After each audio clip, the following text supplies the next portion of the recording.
Hey everyone, I'm so excited for what we're talking about because it's the third week of our series called Never Give Up. And it's all about helping you become more resilient in life. What exactly does that mean? Well, resilience is our ability to bounce back and grow stronger after we have struggled, failed, or faced hard stuff in our life. And before we talk about what this means specifically for you today, I've got a question. How many of you think that most things in life are better with friends? Because I totally agree. I think there are some things in life that just aren't the same when you experience them by yourself. Have you tried FaceTiming alone? That'd be pretty weird. Or how about a duet on TikTok with no one on the other half of the screen? That is a little odd. Or playing a game of football, it's simply impossible to do by yourself. Don't believe me? Let me show you what I mean.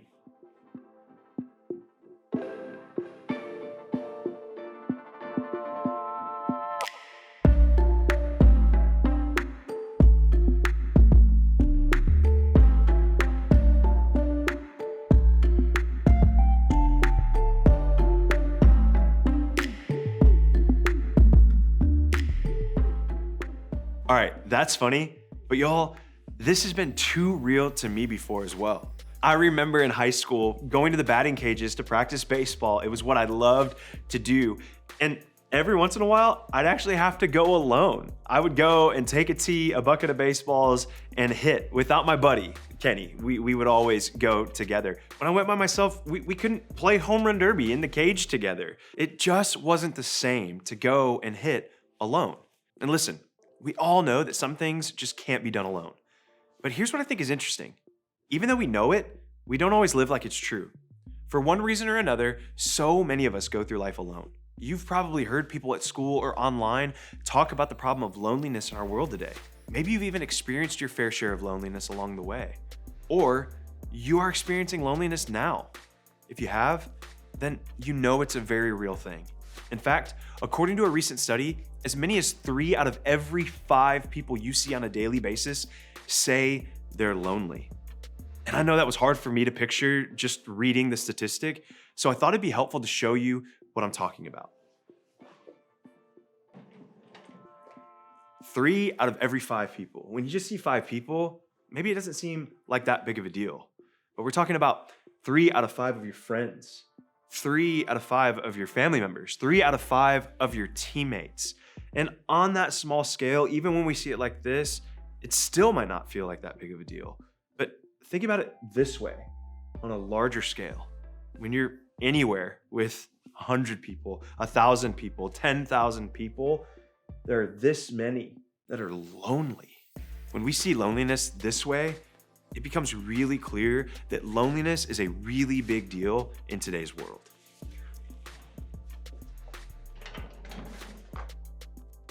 What all of this means is that a majority of us, we feel like we're walking through life alone.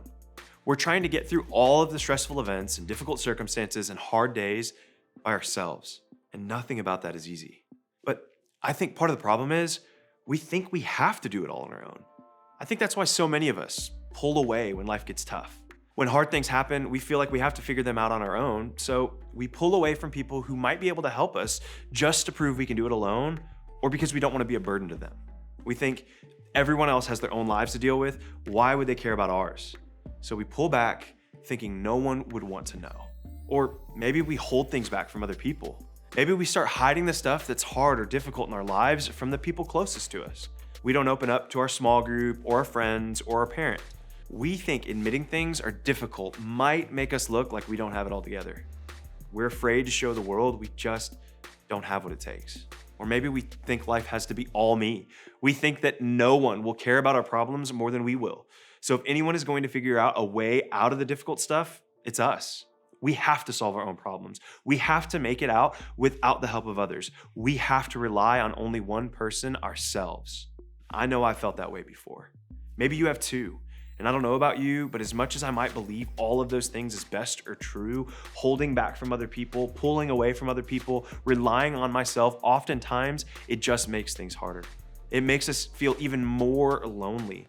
It does the opposite of build resilience and help us find a reason to move forward. It can make us feel stuck. In other words, it isn't really working for us.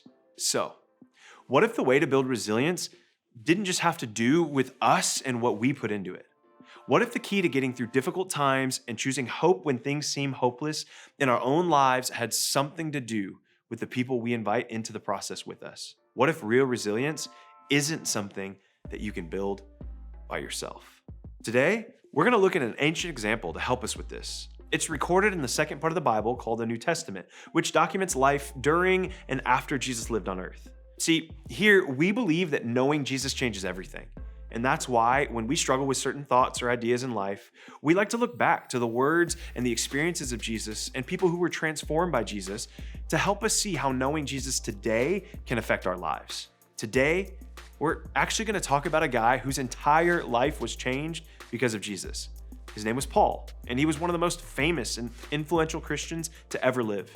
He started many of the first Christian churches, helped train other leaders to continue sharing Jesus' message with the world, and wrote most of the letters that we find in the New Testament. And early on in his days of starting churches, Paul worked alongside some of his buddies, Barnabas, Silas, and Mark. It had to be fun. These were early Christians who helped spread the good news about Jesus, which was a huge mission. So they all knew that working together was key. But at one point, Paul and his friend Barnabas got into a little bit of an argument. See, Paul was annoyed with their other friend Mark, who bailed on them during one of their trips. When he told Barnabas about his frustrations, Barnabas wasn't as understanding. Why? Well, because Mark was actually Barnabas' cousin. So when Paul wanted to tell Mark that he couldn't keep traveling with them after he bailed, Barnabas didn't like that idea. Of course he didn't. He didn't just want to leave his cousin behind. Paul and Barnabas just couldn't agree. So they ended up actually going their separate ways. Well, as time passed, Paul found himself in a pretty difficult spot. He was actually put in jail for telling others about Jesus. Paul could have given in right then and there. And who would have blamed him? He was in jail and he was alone. But Paul doesn't give up so easily. He actually wrote a letter to one of his friends named Timothy. And in that letter, there's one small sentence that tells us what Paul did instead. Take a look at this. Get Mark and bring him with you, because he is helpful to me in my ministry. Look, I know this is really simple, but don't miss this. In this letter to Timothy, Paul asked for Mark to come along, the very guy that he refused to bring with him just years before, the guy who bailed, the guy he didn't think would be all that helpful anymore. We don't know exactly what was going through Paul's mind, but it seems like Paul came to realize, whether through his circumstances or through Mark's own actions, that we need the help of other people. See, Paul was on a mission, literally, and he was trying to share the message of Jesus to as many people as he could. And he cared too much about the mission to let pride or self-reliance get in the way. Maybe he even knew that without others, we're more likely to quit on a mission. And maybe in your case, it could be that other people help you pass that test, or deal with your anxiety, or navigate the loss of someone you love, or even grow in your faith. Our circumstances may look different from Paul's, but the point is the same. Letting other people in to help us is actually one of the ways we can build resilience. That's why I want you to remember this. Never give up on others. No matter how difficult it can be to ask for help or let people in, no matter if we've grown up thinking life is supposed to be all about me, no matter how many times we've thought that it's only up to us to get through tough times in life, if we want to keep going, keep growing, keep developing resilience, we need to never give up on others. Now, just so we're clear, we aren't talking about situations or relationships where others are harming us or others in any way. Not giving up on others does not mean staying in a situation or relationship where you are unsafe. And if you are in a relationship where that is the case, or where you aren't sure if that's the case, talk to your small group leader or another trusted adult who can help you. Please do that. They care about you deeply. But what we are talking about today is choosing to not give up on others because we think we're better off alone, or we can do things by ourselves, or we don't think we need others to help us. What Paul did with Mark was give him another chance because he knew there was more on the line than his pride. Paul cared more about the gospel than he did about past mistakes. So he didn't give up on Mark. The thing is, a lot of us have grown up thinking it was a sign of strength to deal with life on our own. Or we've grown up feeling alone, not sure what good other people can bring us. So it's important to know what exactly refusing to give up on other people can do for us. They help us grow. There's only so much we can know or experience on our own.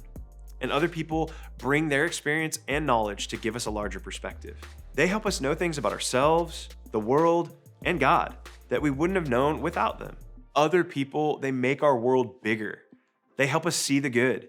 When life gets tough, sometimes there's nothing better than a friend who will remind us of all the good that is happening around us. Their perspective helps us keep going when we want to give up. And the opposite is true too. We help our friends stay positive when they want to give up. Friendships help us become more resilient. They provide the support we need. Sometimes we all just need someone to lean on. We need someone to laugh with or cry with or talk to. You know this because your friends need this from you sometimes too. Part of building resilience is becoming more emotionally and mentally healthy. When we have people around us to support us through the ups and downs of life, they might encourage us to process our emotions in healthy ways or even to get professional help from a counselor. That's been the case in my own life. All of this leads to a healthier and more resilient version of ourselves. This is why we should never give up on others, because one of the best ways to build resilience is in relationships with other people. So, what can we begin to do now to start allowing others to help us with this? Here are a few questions to get yourself started. Ask yourself, what is happening? Maybe you're beginning to realize just how much you keep from other people. Or maybe you're noticing that you don't have someone you're comfortable really opening up to. Take the time to recognize what's really happening when it comes to your relationships. Do you feel lonely? Have you been pulling away because you're going through something? Start by getting real about where you currently are when it comes to letting other people in. Then ask yourself, what is true no matter what? So many messages around you will tell you that you can figure out life alone. It's not true. We need other people. If someone as influential as Paul needed the help of someone else, it's safe to say we all do too.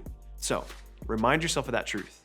It's okay to need other people. It's okay to ask for help. It's okay to lean on the ones who love and care about you in life. Their help might be the very thing that helps you become more resilient. And then finally ask, what can you do? Now, it's time to get to work. It might be awkward and it might be uncomfortable, but we have to reach out to other people. We have to take a step toward letting others in.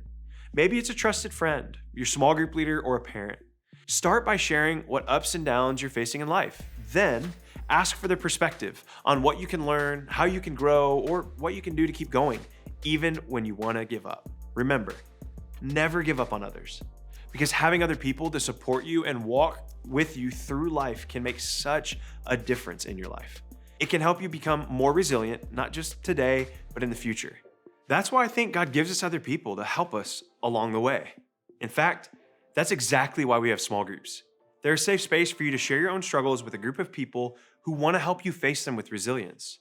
So, will you consider opening up to your group? And as you do, I want you to think about this question. Who is one person in my life that I trust to help when life is overwhelming?